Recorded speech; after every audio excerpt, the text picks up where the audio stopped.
मैं कपिल देव, उप निदेशक नेहरू युवा केंद्र गाजीपुर। आज नेहरू युवा केंद्र गाजीपुर के तत्वाधान में युवा उत्सव का आयोजन किया गया, जिसका मुख्य उद्देश्य है कि 26 जनवरी को माननीय हमारे भारत के प्रधानमंत्री नरेंद्र मोदी जी ने 5 प्रण का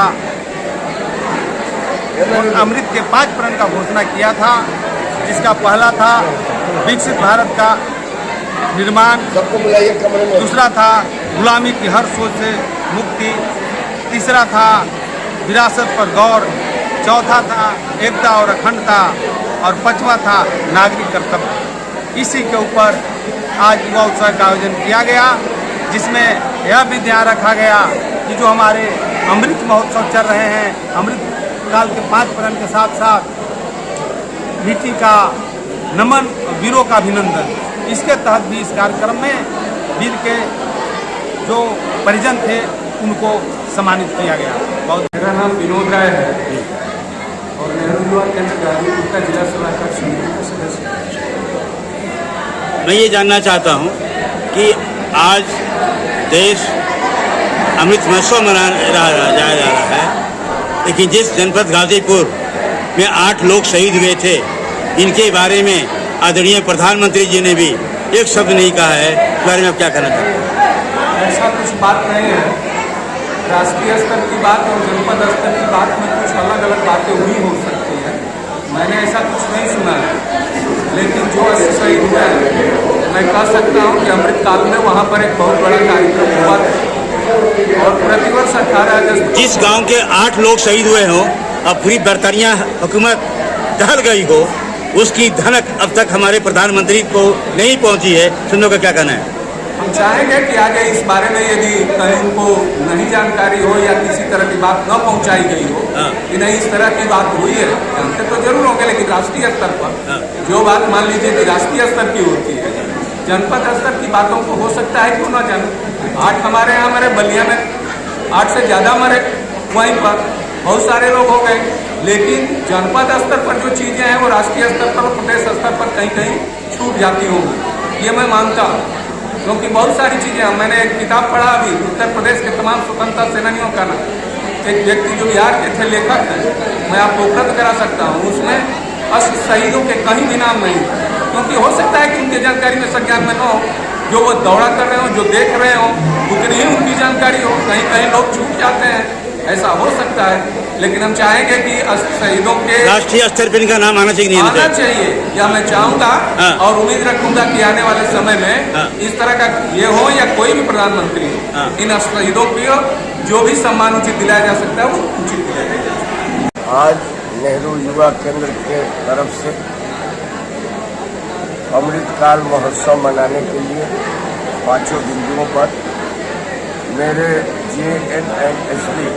महिला महाविद्यालय को नामित किया गया। मैं पहले तो नेहरू युवा केंद्र के डिप्टी डायरेक्टर कमलेश जी का, उनके साथ सारे अफसरों का,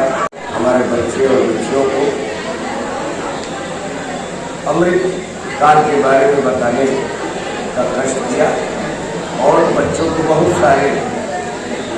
संदेश जो देशभक्ति बना सकते हैं, देश को सुंदर बनाने में, विकसित बनाने में, आपसी भाईचारे से, आप मानवता की दृष्टि से, वो सब आपने बताई और हम सबका साझा प्रयास रहा इन नौनिहाल बच्चों को जो छात्र छात्रा की शक्ल में उपस्थित है, यही हमारे देश का कर्णधार है, भविष्य है, इनके बीच इस तरह का मैसेज छोड़ा जाए। देश अमृत काल के दौर से गुजर रहा है, जहाँ हमें किसी भी भेदभाव के बगैर, ऊंच नीच और छोटे बड़े के तंजीर किए बगैर, फर्क महसूस किए बगैर हम देश को उन्नति की तरफ ले जाने के लिए, देश को मजबूत करने के लिए और आपसी भाईचारा बनाए रखने के लिए हर संभव प्रयास को मेरे बात में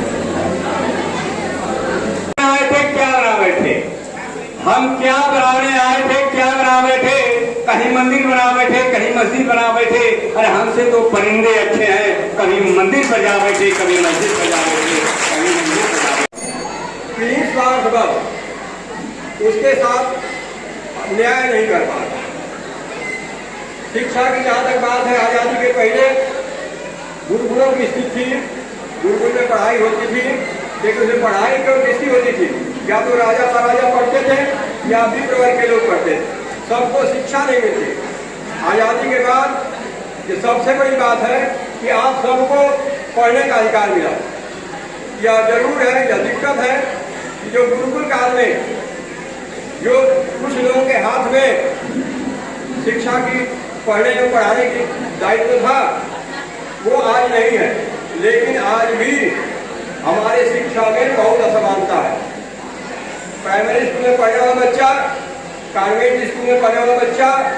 जून स्कूल में पढ़ने वाले लड़के, आज भी बड़ी असमानता है हमारे समाज में। गुरुकुल में तो ये शिक्षा थी, वो एकलव्य को अंगूठा देने पर बातें करती थी, लेकिन आज की शिक्षा ऐसी नहीं है। लेकिन आज भी विषमता बहुत है। अब शिक्षा इतनी महंगी होती जा रही है कि गरीब और सामान्य परिवार शिक्षा के व्यय को ढोने में असमर्थ होते जा रहे हैं। आजादी के 75वीं अमृत काल के खंड में किया हमारे देश को आजाद कराने में जिन स्वतंत्रता सेनानियों ने, जिन शहीदों ने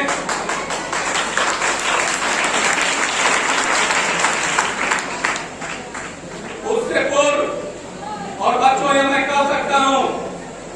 कि आजादी का जो प्रथम स्वतंत्रता संग्राम चला 1857 ईस्वी में, जिन्हें फांसी दी गई, वह मंगल पांडे बलिया, उस समय बलिया तहसील हुआ करता था, वह गाजीपुर का हिस्सा हुआ करती थी तहसील, वह जिला नहीं हुआ करता था। इसलिए हम कह सकते हैं कि 1857 में यदि आजादी का बिल्कुल फूंका गया तो सबसे पहले इस फंदे पर हम ही लोगों ने इस आजादी के लिए लड़ाई में लड़ने का काम किया। यह हम कह सकते हैं 47 से 1942 में जो महात्मा गांधी ने 9 अगस्त 1942 को डू और डाई का नारा दिया कि अंग्रेजों को हटा करके मानेंगे, इस देश से निकाल करके मानेंगे, उसमें भी 8 लोग जो शहीद हुए सीने पर गोलियां खाकर उस तिरंगे झंडे को फहराने के लिए इस भावरपुर ब्लॉक के शेखपुर के परिवार के लोग हमारे बीच में बैठे हैं। 8 लोग सीने पर गोलियां खा करके उस तिरंगे झंडे को तहसील पर, मोहम्मदाबाद की तहसील पर फहराने का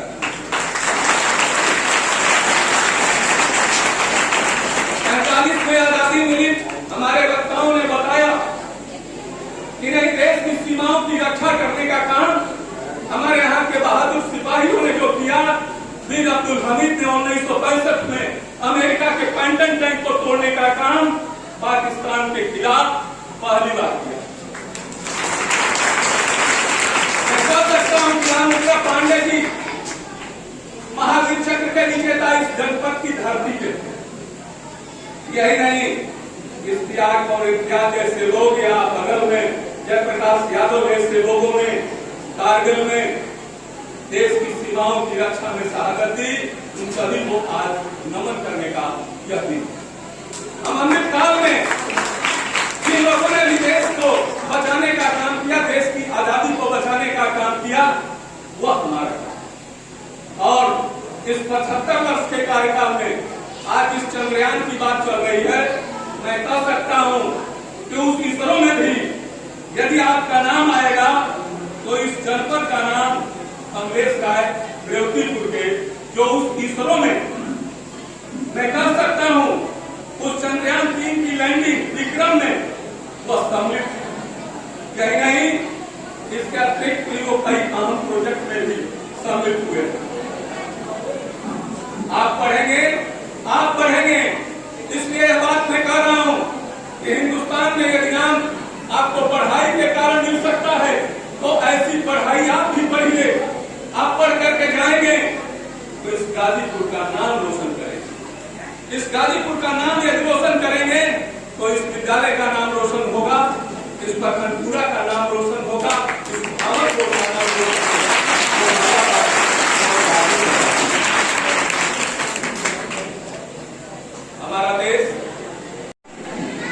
आपको सोचना होगा कि जो आपको शिक्षा मिल रही है, इस शिक्षा को हम किस तरह रोजगार में बदलें, कि किस तरह से हुनर में बदलें। आपको जब तक शिक्षा जब रोजगार से नहीं जोड़ पाएगी, शिक्षा आपको केवल किताबी ज्ञान से रख पाएगी,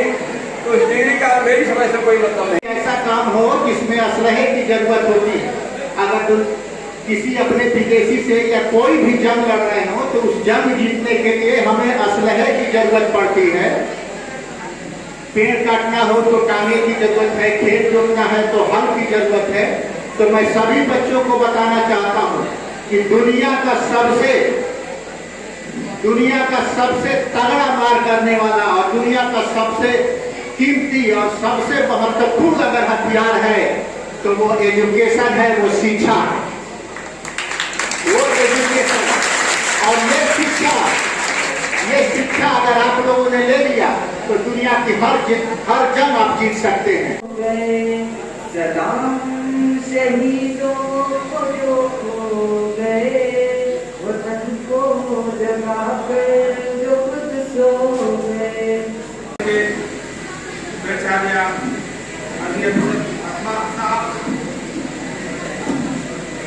इंटर कॉलेज के प्रधानाचार्य सुहैब अहमद साहब मंच पर बैठे, इस ग्राम सभा के ग्राम प्रधान आदरणीय सुहैब अहमद साहब, वरिष्ठ समाजसेवी एवं नेहरू पार्टी से जुड़े हुए परम आदरणीय श्री विनोद राय साहब, बगल में बैठे हुए सूर्यवाजी आदरणीय मनोज यादव जी, लाल किला से संबोधन किया था। उन्होंने अमृत काल के 5 प्रण का घोषणा उन्होंने किए थे। विकसित भारत का निर्माण, गुलामी के हर सोच को बदलाव, विरासत पर गौर, एकता एकजुटता और नागरिक कर्तव्य, उसी पर पूरे देश में युवा उत्सव का कार्यक्रम चल रहा है। और विशेष रूप से हमारा यह अभियान चल रहा है कि मिट्टी का नमन और वीरों का अभिनंदन। इस अवसर पर हम पूरे देश में हर ग्राम सभाओं में अमृत वाटिका का निर्माण कर रहे हैं, जिसमें हर ग्राम सभाओं में 75 पौधे लगाकर अमृत वाटिका का निर्माण किया जा रहा है। उसी तरह हर विकास खंड में ब्लॉक स्तर पर, जिला स्तर पर, राज्य स्तर पर और हर जनपद में कार्यक्रम आयोजित हो गए हैं। और हर गांव सभाओं की मिट्टी देश स्तर पर, प्रदेश स्तर पर ले जाया जाएगा और दिल्ली में भी एक शहीदों के नाम पर अमृत वाटिका बनाया जाएगा। यह जो है कि अभियान चल रहा है। इसी के तहत आप देख रहे हैं कि हमारे देश के सेना के जवान, एनसीसी के बच्चे हैं, हमारे कमांडर साहब भी उपस्थित हैं और पूरा अभियान इसी पर हमारा निर्भर है। इसीलिए आज जो वक्ताओं ने 5 बिंदुओं पर अपना उद्बोधन दिया है वो सभी बधाई के पात्र हैं। और खास करके जो हमारे प्रबंधक महोदय ने अपने विद्यालय में जो व्यवस्था किया है, इसके लिए आप बधाई के पात्र हैं। और मैं कामना करता हूं कि आने वाले भविष्य में यह विद्यालय कीर्तिमान स्थापित करे। इन्हीं संकल्पों के साथ चाहिए गोरखालैंड खालिस्तान चाहिए हमारा, हिंदुस्तान चाहिए हमारा, एकता अखंडता बना के रखब हमनी, एकता अखंडता बना के रखब हमनी, एकता अखंडता बना के रखब हमनी, देशद्रोही बना के रहब हमन, देश प्रेमी गर्दन मिला के रहब हमन, और ज्ञान से भरल विद्वान चाहिए हमारा, हम ही हिंदुस्तान चाहिए हमारा। अगला तरीका, हिंदू मुस्लिम सिख हम ईसाई सब एक ही, हिंदू मुस्लिम सिख हम ईसाई सब एक ही, संस्कृति अनेक मगर भाई सब एक ही, हमनी में बड़ाई न छोटाई सब एक ही, हमनी में बड़ाई न छोटाई सब एक ही, हमनी में लड़ाई न हम भाई सब एक ही, मानव मानव जाति समान चाहिए हमारा, मानव मानव जाति समान चाहिए हमारा, हम हिंदुस्तान चाहिए हमारा, हम हिंदुस्तान चाहिए हमारा। हमारे हमरा हमारे ट्रस्ट के कमेटी के जिम्मेदार साथी सब दवेज भाई, सब संजला भाई, नसीम अहमद, नहीं भाई, रियाजुल हक था, मेरे गांव के बड़े ही मिलनसार, बड़े ही सभ्य प्रधान जुबैर साहब, मेरे ही गांव के बीडीसी सदस्य इरफान बाबू, मस्टिंकर कॉलेज के बड़े बाबू कलीम अहमद साहब, इस कॉलेज के बड़े बाबू सुबह साहब, संचालन कर रहे हमारे, जैसा कि उन्होंने बताया, बहुत पुराने साथी जब मैं पढ़ रहा था, और बहुत बड़े जुझारू हम लोग थे, हर मोर्चे पर लड़ा करते थे,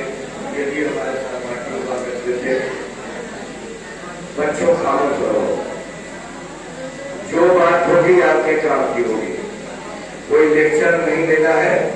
आपके काम की बात। हमारे यहाँ आए सभी आगंतुक तो हमारा वास्तव में विकसित भारत का निर्माण होगा हर क्षेत्र में, चाहे वो शिक्षा का क्षेत्र हो, चाहे वो स्वास्थ्य का क्षेत्र हो, चाहे वो संचार का क्षेत्र हो, हर क्षेत्र में जब आप विकास करेंगे, पढ़ेंगे, लिखेंगे, इल्म नहीं तो जज्बात से क्या फायदा, इल्म नहीं तो जज्बात से क्या फायदा, खेत बंजर है तो बरसात से क्या फायदा। जब आप इल्म हासिल करेंगे तब वास्तव में विकसित भारत का निर्माण होगा, स्वस्थ रहेंगे तब भारत का निर्माण होगा, जब तंदुरुस्त रहेंगे फिर खुद करेंगे, फिर तब भारत का वास्तव में निर्माण होगा, विकसित भारत का निर्माण होगा। इन्हीं चंद बातों के साथ मैं अपनी बातों को समाप्त करता